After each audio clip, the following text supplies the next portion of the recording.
Hello, children. We are going to read the first chapter of Vistas, the third level by Jack Finney. Now, a word about Jack Finney.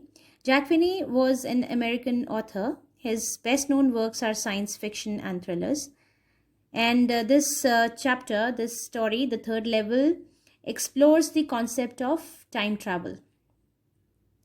Now, this story is an engrossing one set in the 1950s, and it tells us about a person who is 31-year-old. His name is Charlie, and who is just an ordinary person with a family, but he desperately wants peace and serenity in his life. Day-to-day problems rob him of his senses, and once in his panic-induced state, he hallucinates the third level at the Grand Central Station. Grand Central Station is the main railway station in New York.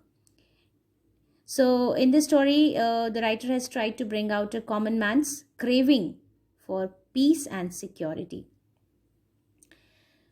Here a subway has been mentioned, which becomes an interconnection between Charlie's harsh reality and fantasy. It becomes a way of escape for Charlie. So let's read the first paragraph of this chapter. The presidents of the New York Central and the New York, New Haven and Hartford railroads will swear on a stack of timetables that there are only two.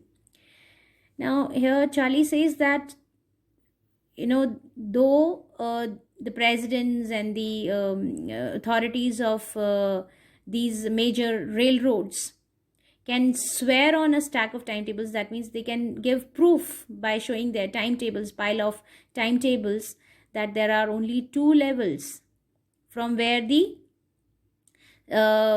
commuters take trains to different destinations, and there is no third level which was ever built. But Charlie is not able to accept it but I say that there are three. He says that there are three. He claims that there are three levels, not two, because I have been on the third level of the Grand Central Station. Why does he say that? Because he himself had gone to the third level of the Grand Central Station. He had seen the third level of the Grand Central Station. Yes, I have taken the obvious step. When this happened, when he might have gone to check whether there is third level or not, then people there told him that there is no third level, and no third level which was ever built. So he got he couldn't accept it, and he got a little confused also. To clear this out, he took an obvious step, that he talked to a psychiatrist. I talked to a psychiatrist friend of mine, among others. So he went to his psychiatrist friend and he talked to him about it. That why did he experience the third level? How could he find the third level when everybody is saying that there are only two levels in the Grand Central Station? I told him about the third level at Grand Central Station, and he said it was waking dream wish fulfillment.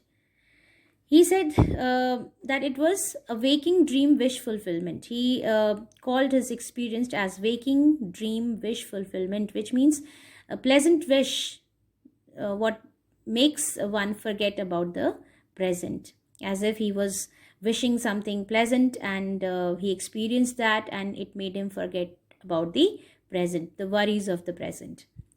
He said, I was unhappy.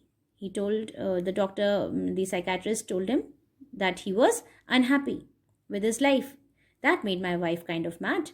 She became very angry because she thought that he was pointing towards their marriage or something, relationship. But he explained that he meant the modern world is full of insecurity. Then he explained that what did he mean by saying that he was unhappy? That he meant that the modern world is full of insecurity, fear, war, worry, and all the rest of it. So many problems, myriad of problems are there in the world, and that I just want to escape. And because of those worries, he wanted to escape this modern world. Well, who doesn't? Then he accepted that. He said, who doesn't? Everybody wants to be free, wants an easygoing life. Everybody I know wants to escape. Everybody wants a carefree, easygoing life. Who doesn't? But they don't wander down into any third level at Grand Central Station. But they don't just wander down. They just don't go and experience such things. The things which he had experienced. He experienced third level, which nobody had ever seen. So he was a little confused and amazed also, that why did he, even if he wanted to escape from the modern from the problems of the modern world, why did he experience the third level at Grand Central Station?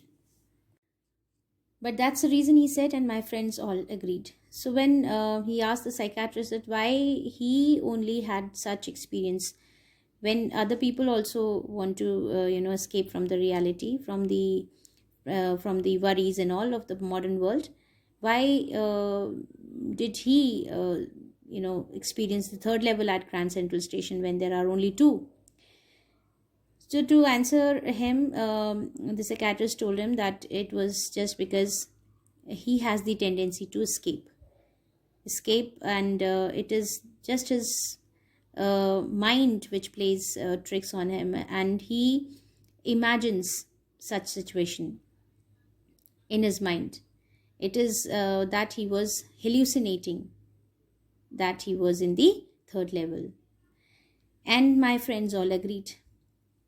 Everything points to it, they claimed. His friend said that everything, whatever he does in his day-to-day life, also points to that. That points to what? To his tendency of escaping.